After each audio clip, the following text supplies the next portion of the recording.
Hello and welcome to Confronting Injustice. I am your host, Linda Solomon. James Watson joins me as we discuss the injustices of the criminal legal system. Today our guest is Sean Ellis, the director of the Exonoree Network for the New England Innocent Project. Thank you for being with us. Thank you for having me. Absolutely. There's so much that we can talk about. However, we'll try to kind of keep it within the confines of the Exonoree Network. Do you mind just introducing yourself again and telling us a little bit about you and what the Innocent Project, the Exonoree Network is? So my name is Sean Ellis. I am born and raised in Boston. Mm-hmm. I spent 22 years in prison for a crime that I did not commit.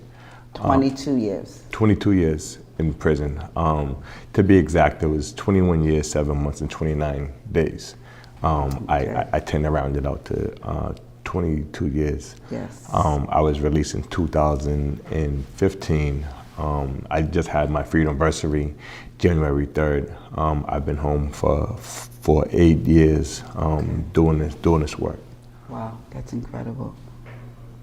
Okay. Can you?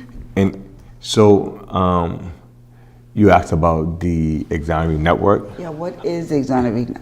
But before you even do that, I think it's important for people to understand what it means to be exonerated. Can you just, for our audience, just let people know what that really means? So to be clear, people tend to think that when somebody is released from prison, right, mm-hmm.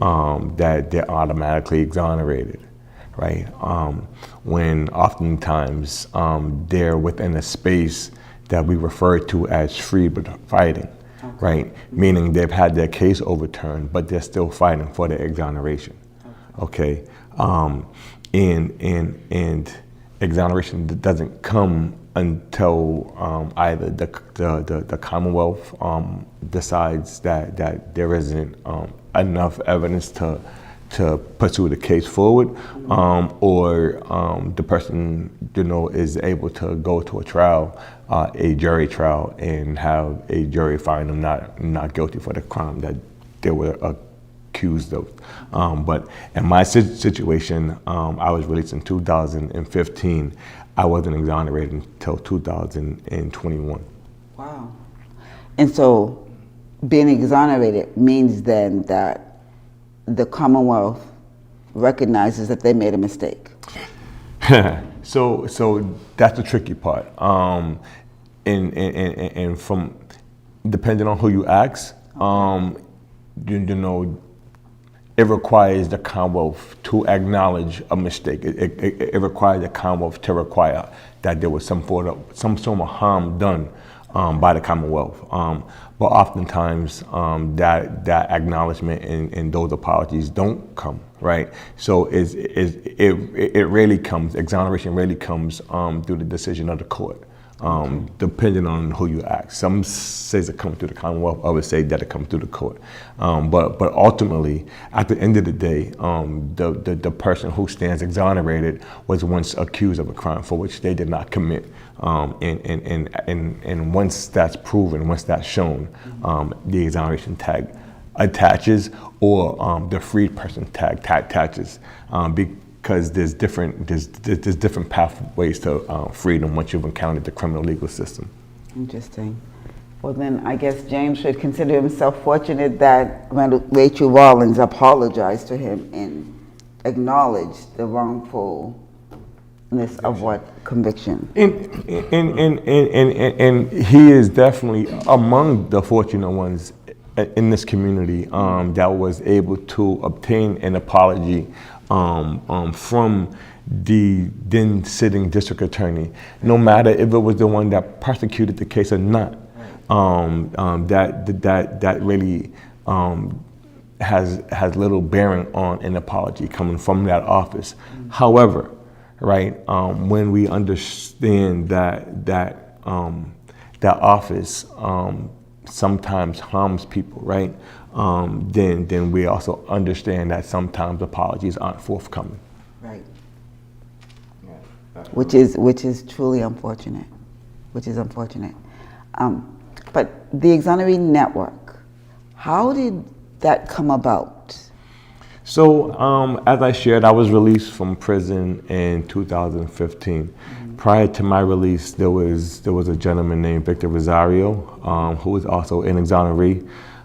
He was released in 2014, and in my fighting for my freedom, for my release, my family and somebody that I was dealing with at the time had reached out and was able to connect with Victor Rosario and another Exonoree named Mark Shan. He was in prison in Massachusetts and has since moved. But when my family reached out, he came back in support. And so ultimately, I was released. There was another gentleman named Ray Champagne that was released in 2020, right at the start of COVID. And we was having conversations about what we was experiencing upon our release. What we were experiencing in terms of the resources that was made available to us, not just the practical in terms of like Social Security and the things that we need to get ahead in life, but the internal turmoil that we were experiencing and trying to adjust and adapt to a whole new world. Never mind just adapt back into society, but a whole new world, right? And so we started to see, that there were things that we weren't being afforded and things that weren't available to us. And rather than just sit and complain about it, we began having conversations and doing work to develop something that was beneficial for the current community, but equally important for those who are coming after us, right? Because they're going to be the ones that need it the most. You know what I mean? Is by that time we had already been able to establish, ourselves in some sort of way, whether it was with a job or we were able to, secure a Social Security card or an NID. Like we had already got that, right? And had gone through the obstacles that were required, right? But the thing was to make sure that those coming after us didn't go through the same things that we went to the same level that we went through them at. Okay. And it kind of speaks to the fact that you had many obstacles, even getting a Social Security number or card, that kind of speaks to the fact that it wasn't easy to get what you needed when you got out. No, correct. So fortunately for me, my family still had my Social Security card, but in talking with Victor and Ray and the others in this community, we began to learn of situations where people were being released from prison without no identification, right? Without no Social Security card, and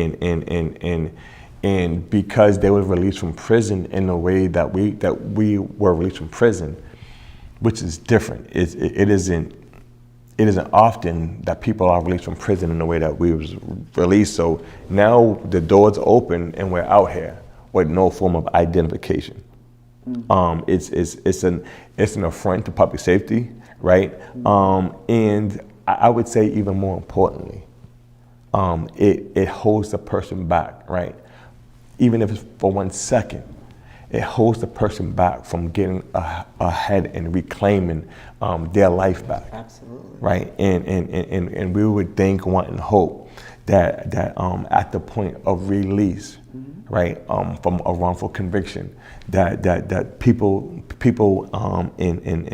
that are in position would want to do all that they can and all within their power to lend that kind of support to help people get ahead. Right. So what is actually being done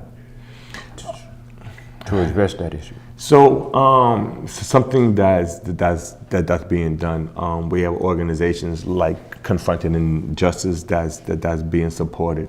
Organizations such as the Exonoree Network that's being supported as well. New Beginnings.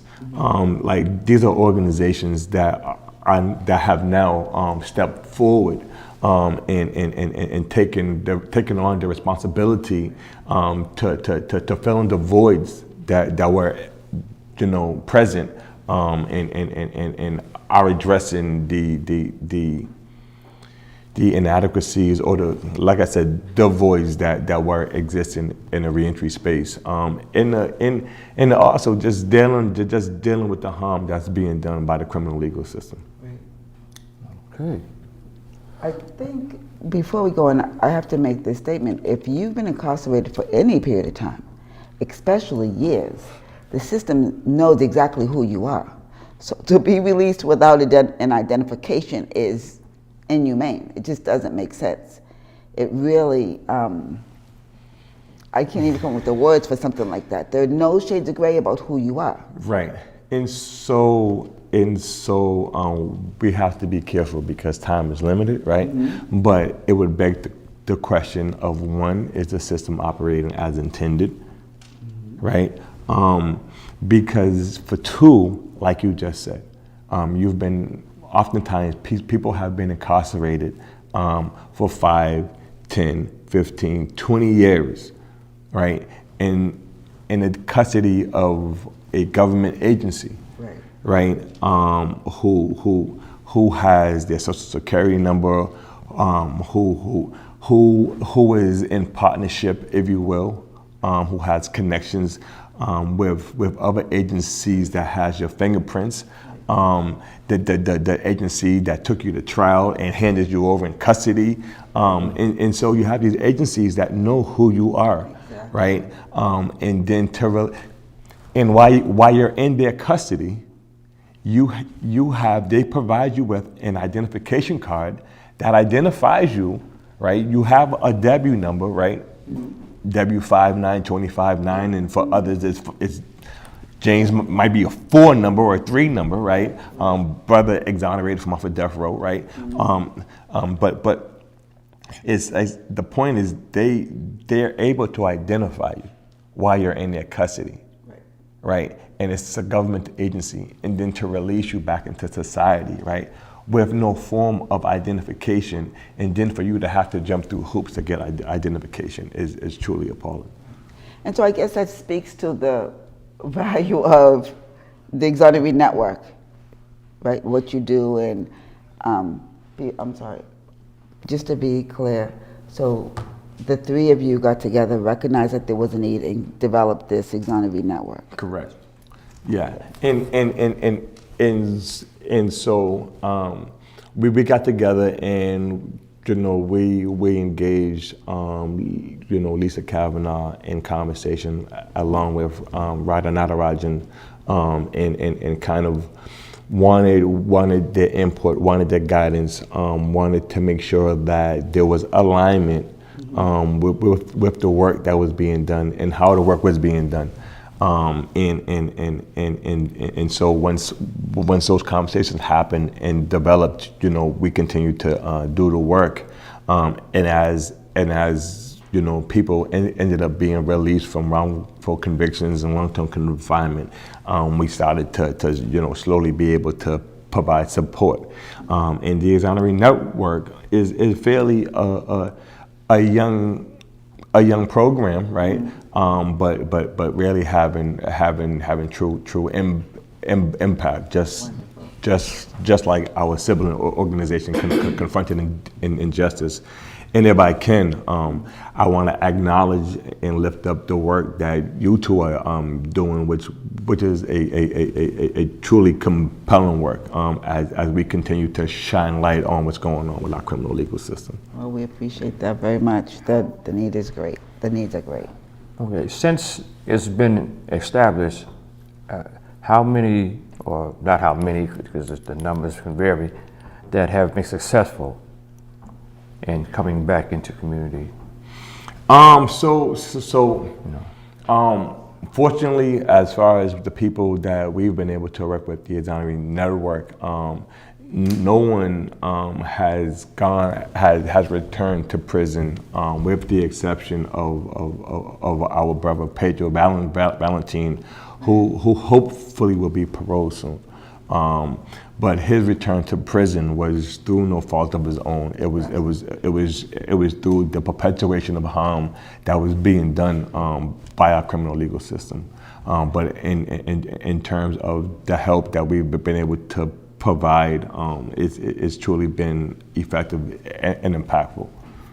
Okay. On exception of Pedro Valentin, and since you've been doing this work, how many can you give us one, or how many successful stories have come out, men or women, that have been successful, integrated back into the community? When you say integrating back into community, I mean, what have have they got jobs? Have they proceeded? Have they got their ID, their medical? Yeah.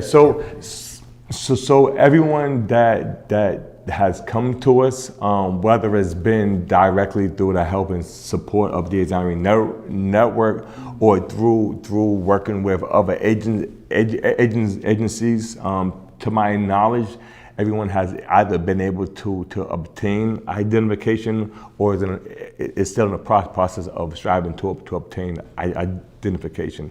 But the thing with the work that we do, that we're finding out, and part of the problem that we're looking to highlight, is that there's a lot of bureaucracy, red tape, that's in the way, particularly of this group of people, that's returning back home. It is in a situation whereas someone has been tried, convicted, accepted guilt, and is returning back into society. In that situation, there are people who are hired by the Department of Correction that assist that person, right?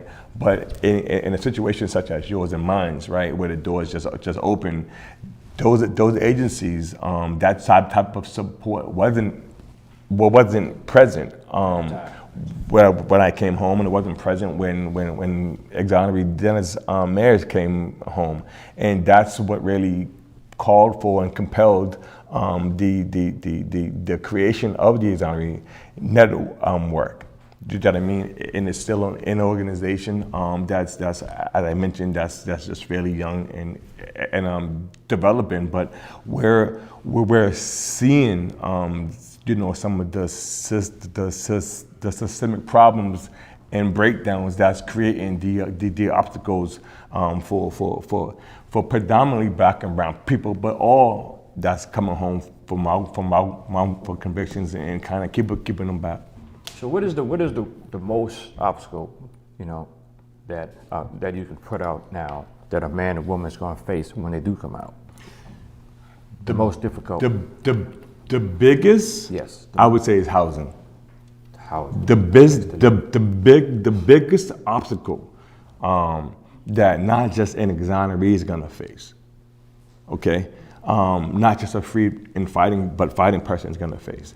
But I believe the biggest obstacle that anybody leaving prison is going to face is going to be housing. Right? I experienced a housing problem when I was released from prison. I had bail, okay? My family sought to get me housing. They sought to rent me a room in various locations, right? And for one reason or another, I wasn't accepted. Whether I didn't have no credit history. I was 19 years old when I was wrongfully arrested. Okay, you was 20, all right, and wasn't released until I was in my 40s. So what do you mean credit history? Okay, so I ended up sleeping in the bedroom of the pastor of my mom's church, and I'm truly grateful for that, because if it wasn't for that, there's a likelihood that I would spend in prison a day longer because I didn't have nowhere to go, right? That was my situation. And there's other situations that I'm aware of. The reality is that when the majority of people are released from prison, they don't have housing, they don't have nowhere to go, and they're homeless.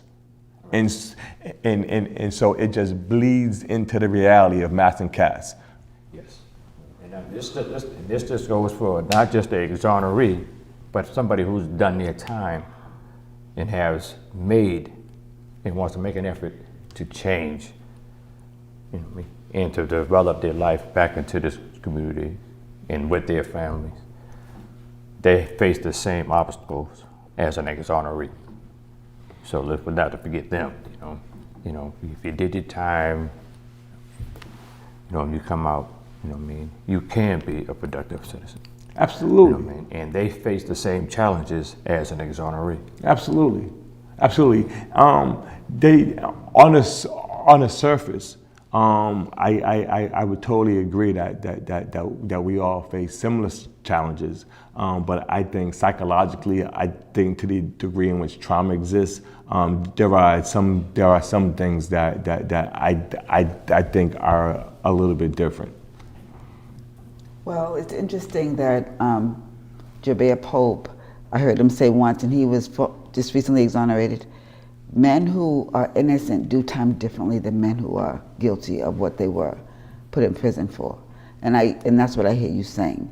There's a difference. Two other things. Pedro Valentin is very much a part of what we're doing here and is at the foundation of the inspiration for confronting injustice. Even behind the walls, he's still supporting people and very much an advocate in support of other people. A question for you. I would like to have you tell us a little bit about the Injustice Among Us 7 Days of Truth activity.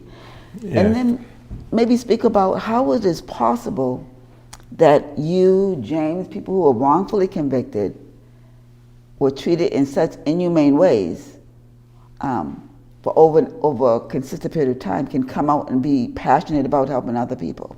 What is that about? Where does that come from? And so, if I can, I need to bring Ricky McGee, who is also known, and most especially known as Fuquan, into the space. Okay. He is a brother that I spent a lot of time with during my incarceration, okay. And had a lot to do with my development. And so I just wanted to bring him into the space and kind of lift up the work that he's doing with the African American Coalition Committee in the Harriet Tubman Project.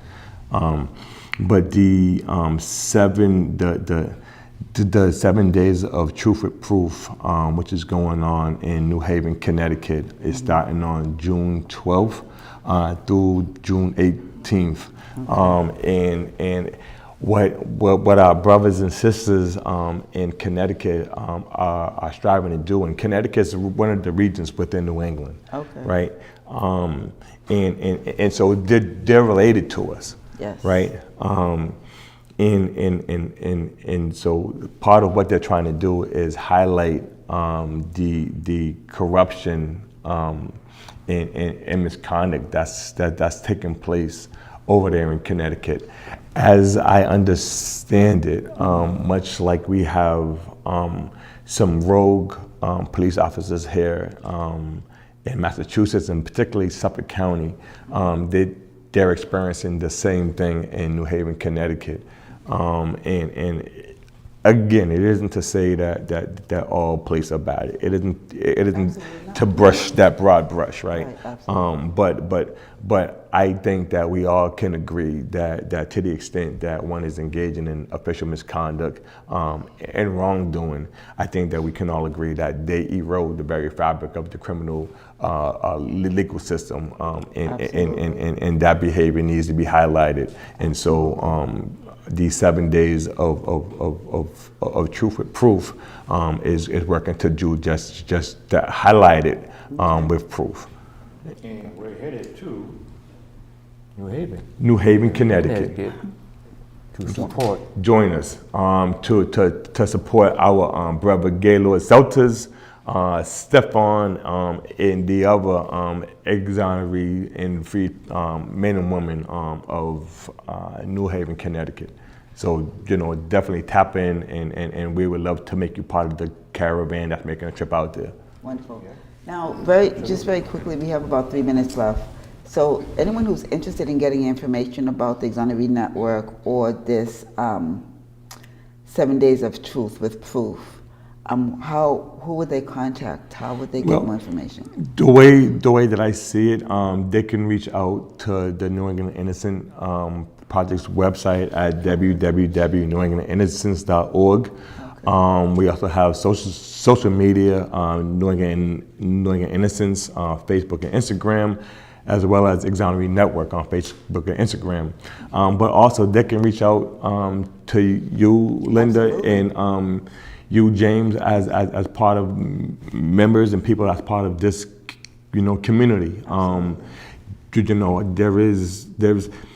I remember when we were in James, and there were people that were doing work on our behalf, but the people that were doing work on our behalf, for one reason or another, could not come together to do the work on our behalf.